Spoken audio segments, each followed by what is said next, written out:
Hello everyone, welcome back to the channel. So today I'll be showing you what is TaskRabbit and how to use it. Let's get started.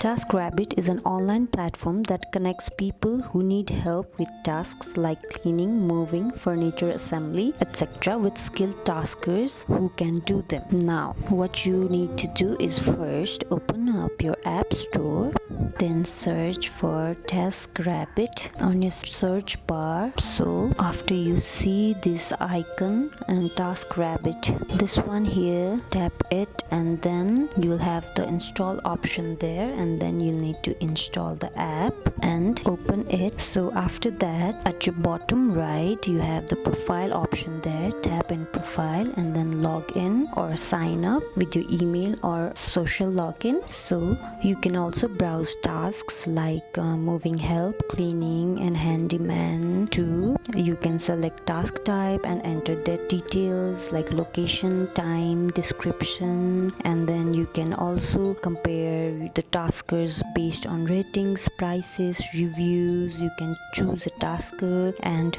book them. So you can also become a tasker if you want to earn money by offering your skills. So this is what TaskRabbit looks like, and this is how you can use it. Thank you for watching this video. I hope this video helped you out, guys. Like and comment down if it did. See you in the next video. Bye.